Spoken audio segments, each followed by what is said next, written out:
Hey, it's Nintendo Sunday Free 2011 here, aka MannyTendoWolverine. Another best intros and outros on this channel. Follow me on Twitter, Twitch, Instagram, Bishu, Brighteon, Rumble, Odyssey, any other social media platforms so you guys can remember. I know this came out about a day and a half, 2 days ago, but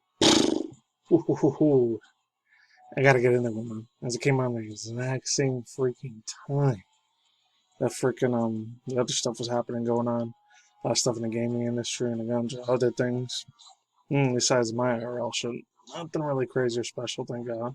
Except for maybe like one small little thing. I don't want to get too deep into it, but since the other day I didn't really say anything about it because I never really celebrated it anyways. Even when I was like in middle school, high school, I used to joke around with people like that with St. Patrick's Day and all that shit. But to be honest, like, besides that, I don't know if you know kids, the next generation, Gen Zers, even do this. They get pinched or punched in the arms. Hopefully it's not in the face, because that's kind of a bitch if they're getting freaking punched in the arm or face. Used to do this little pinching thing. If nobody wore green, you still get pinched. Well, it's funny because some people, they still did that shit anyways. If they hated you, and because if they're IRL bullies, and F them, it's my personal opinion, they can literally just burn in the fucking deepest pits of hell, to be honest. It sounds cold-blooded as shit, but I'm sorry. That's just how I still see it. Even though it's like 14, 15 years ago, back in the day when I was in freaking public school. My God. Some of that shit wasn't always a nightmare. Other times it was like pretty good ass times. Other times either the teacher was an asshole or sometimes the students were freaking assholes. Who knows? Anyways, got some old school, like, well, a couple of years ago, some Xenoblade shit playing in the background if you hear it. Yeah, I forgot there was another little thing, extra bit of news, more stuff about Unicron. I'm not going to get too deep into that either. Oh, they said EXR was going to come back, and then they decided, oh, they're going to have a rated R, like, rating for, like, what's the name of that anime? I only seen like 5, 6 episodes. I still gotta watch about 17 or 18 more of them for Demon Slayer or Kini no Yuba. But I still want to check out the rest of those episodes. So Twitch bans Kiarakitty. I know it took a little while to get there. These two are gonna be super long articles. This one I'll talk about a tiny bit. And then there's another one from like I know this came out over a week old, almost 2 weeks ago, but I still want to talk a tiny bit about it. I'll probably read it from my phone since you guys can't see here. This comes from Brittany Findley. If I'm saying that right, Findley. Following another hot tub live streamer, Kiarakitty slapped with a second man in 2021, but it's probably won't last. Oh, by the time you guys see my next reaction video, hopefully it's on Sunday or Monday, when they do that little Final Fantasy VII little extra announcement for Resident Evil Village. Hopefully I'll probably just talk about the Resident Evil part. You guys know I don't really give a rat's about Final Fantasy, even though I did that reaction last week, but you know, you tell, like, if I would have been a hardcore Final Fantasy fan, I would have been pissed off, a little bit cringed. Absolute freaking feel bad for the Final Fantasy fandom. Let's start. Twitch streamer Kiarakitty has been banned for the second time in 2021, with the reasoning behind her ban may be mysterious. Videos from Kiarakitty's most recent Twitch stream points to a likely cause. Unlike other controversial Twitch streamers such as Linny and Code Miko, I've heard of the Code Miko, and that's the one that she revealed a lot of stuff on how to do like motion capture and mocap sort of like HoloLive sort of things. I don't know if she was controversial for that. I don't think she was. She's a funny, cute, adorable chick, and she showed her face in real life a few times already. I know she did that interview with that dude Moist Critical, aka Charlie or Penguins. That's how I heard about her last year. Anyways, let's continue. Kiarakitty, also known as Kiara, isn't a gaming streamer, rather than a Singaporean content creator who does known as real-life streaming. Often hot tub streaming, many female streamers have spoken out against these type of sessions, feeling that they promote that word isms. I hate those freaking words, I swear. However, Kiarakitty isn't the only stranger to bans due to other reasonings as well. In the past, she was banned for harassing a stranger during a stream, but just as with the most female content creators on the platform, her Twitch bans often very short-lived. Oh, and by the way, I think in my older video I said yesterday, and I was saying, oh, you got to do better, guys. You got to do better, Twitch and Amazon. I don't know if it was build back better or be better, but I didn't even know any of that shit was some typical SJW freaking cancel culture lingo. I had no idea that shit he was even connected to that until I heard this video from last year. It has nothing to do with it, completely unrelated, but there was this documentary thing. I'm not gonna say if the girl's name is. I'm not gonna lie, super, super, super pretty, beautiful, attractive chick. Not just saying it because she's my race or ethnicity. I will say that. And she likes to do a lot of cosplays as an elf girl and stuff. I don't think she's an OnlyFans creator. She's decent. I'm not gonna say the person is, but she did this whole long documentary on like why the beauty group community is toxic. Like people like that dude, typical JC, not the Jesus Christ, but the other dude. The one that's a dude, he always puts a lot of makeup on him. A lot of people probably know who the fuck that is already. Oh, and I'm not gonna go into the whole controversy of that dude David Dobrik and another dude like I'm J Station. I'm not touching any of those topics because that's zero shit to do with gaming. Unless I want to get a 50, 100 plus views, I could do that, but I'm not gonna talk about him. Sorry. And it's a bitch he got banned, but douchebag kind of had it coming down. Even though he had a little bit of a younger audience, he'd like to fool people a lot. It is what it is. I'm not talking about those topics, but here we go. So more. While it wasn't Twitch streamer herself, Ada Kiara's friend in the video. Oh, yeah, she talked about other people like that dude Shane Dawson and this other fool J Star, etc. You know who the fuck those fools are.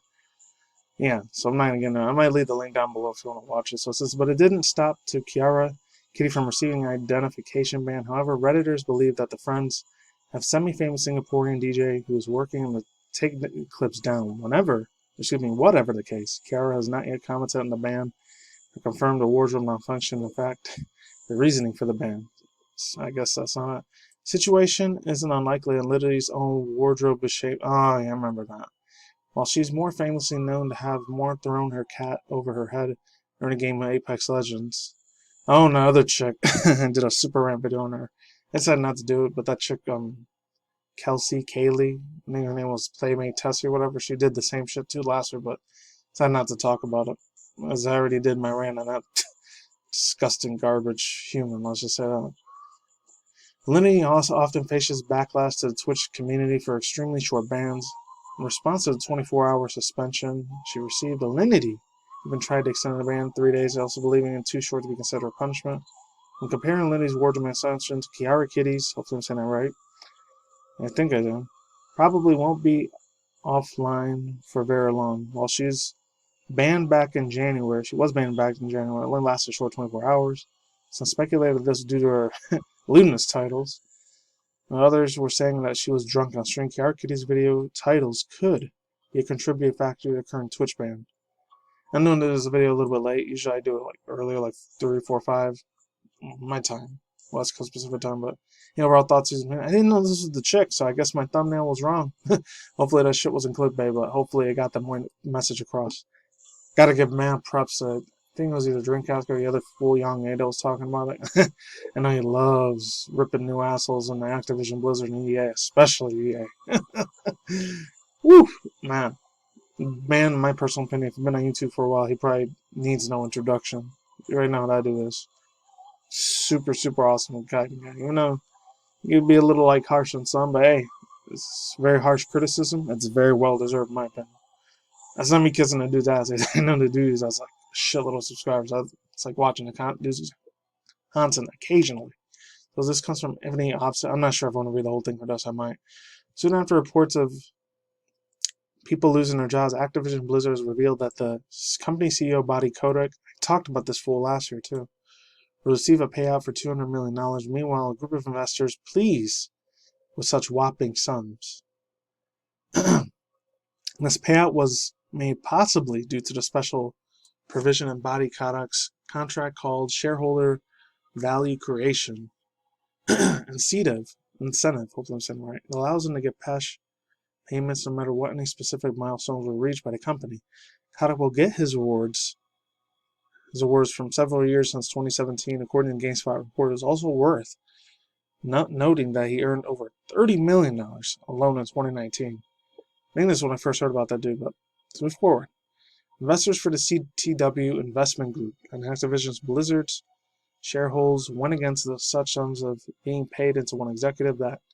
That's what Director of Executive Compensation, researcher Michael Varon said, quote, while the increase in Activision stock prices are somewhat commendable, we are stated last year that, and continue to assert, this achievement alone does not justify such a sustainable amount of pay outcome for the CEO. It also goes on to say, quote, CTW Investment Group has been criticized for huge payments of Kotick for a few years. in 2020, they claimed that the corporation should change the way that they think about compensating their executives. Varner also noted that there are plenty of other factors contributing to the stock price rise, including the impact of pandemic scamdemic, the beer bucks, cerveza bucks shit. It's getting mother effers all sad. And I'm not going to get too personal, but I actually saw a few of them. And no offense to any of the nurses that are working in there, but to me, that shit, unfortunately, it's an illusion for me. And for me, it is. I'm sorry if that sounds offensive to some people, but to me, that shit's just some boogeyman shit made from government, my personal opinion. Hey, even if they're working hard on out there for actual real cases of that other thing, that's probably fake, but it could be real, I don't know, in Europe. Well, let's continue. That's why investors doubt that Bobby Kotick alone would help the company strive out in the market. This news about Kotick's rewards came up admin to the reports about Activision Blizzard laying off 50 employees as part of his restructuring. According to Jason Schreier, I know some people think he's a complete piece of garbage, but it is what it is. The real number of those affected might actually be higher. His sources saying 2% of the total staff were laid off, which could be 190 people. That's a shame. He also says that all the workers will receive 90-day severance and a year of health benefits. Ironically, they will also get a special bonus of $200, Battle.net gift cards. Oh, that's a bitch. That's no way in hell. This dude, in my personal opinion, is all these CFOs, my God. Like I said before, scumbag pieces of absolute mierda, trash shitheads on the planet. In my personal opinion, eventually, they're going to get their shit in the end. I'm telling you. Even the ending self-deletion shit's not good enough for them. I'm just saying. And I might just read just a tiny bit of this, even though this is like over a month old. I didn't even know this was a thing. I think I heard it from somewhere. I think it was a small way of somebody else, maybe that other dude, Scott the Was. I'm not sure. Some other YouTuber that was doing like gaming and stuff. Might have been this older dude I used to listen to back in the day, like Player Essence. I don't know. Mr. Sakurai is an Among Us fan, but he wonders if the game could be a fad. This comes from Chris Littlechild from Gamer. How long will Among Us continue to be a phenomenon? No one has to answer, even the Smash Bros. Guru, Mr. Sakurai. Like the rest of us, though, he's enjoying the title. I'm just going to read a little bit of this. You guys can read the rest on your own. It's some real funny stuff. Generally, of course, Mr. Sakurai tends to speak to the industry in one subject, Super Smash Bros. Ultimate. The game's tireless director has presented several DLC fighters and announced we still got 2 more. You already know which ones I want, either Crash, Spyro, Shantae, etc., etc. Both from the offices during these planned and scammed ravaging times from his own home while sitting in his iconic sofa. Being as passionate as he is about Smash Bros., no wonder that he has proven to be opinionated on subjects as an occasion. Yes, he agrees that Fire Emblem representation has gotten out of hand. Smashers. Oh, I didn't know that. And I don't worship this man like a complete god like some people do. Some people do with the J-pop, K-pop stands. My God, I'm not even going to get into that. But anyways, yeah, overall thoughts, views, and opinions on that. The man's absolute freaking legend, obviously. My personal opinion. Undertale thing, man. Let me get into this real quick. I know this is way, way old as fuck, man. But I still really, really want to put my 2 cents into this bad boy, honestly. So it says, despite everything, it's still Undertale. I'm not going to be able to do my outro. See you guys if you don't make it to the end of this video. So spread the word because it's actually happening as of tomorrow, which was last week. Toby Fox's highly regarded indie game Undertale 5 being on Xbox Live and Microsoft, according to announced that Sans, Undying, Flowey, and the rest of the marketing will make their presence felt in Xbox One, Xbox Series X and S, and a Gamer Pass service. As a physical edition will be released by Fangamer at a later date, originally released in PC before the ported almost every contemporary platform under sun. Undertale's dramatically evocative, funny, and surprisingly resonating, which takes place in a subterranean fantasy of the king controlling and protagonists that are okay, so there is that. It has a lot of characters, confronts demons, extraterrestrials, and eternally, and perhaps, oh wow, even learn a little bit about themselves. No introduction necessary, frankly, but check out the new announcement trailer. That's old already, but I could do quick overall thoughts of these things. I do like some of the fan art and that thing, my God. Especially for Toriel. I think Toriel and that Mew Mew Kissy Cutie thing, whatever. Chick is freaking awesome. I absolutely love the freaking fan art. Well, that's all I gotta say for now. No matter. Peace out, my Sakurai, ladies and boss. On the flip side, stay tuned for more future content channeling, anime, video game industry news, reaction videos, and that's it. I'll talk to you soon. Peace.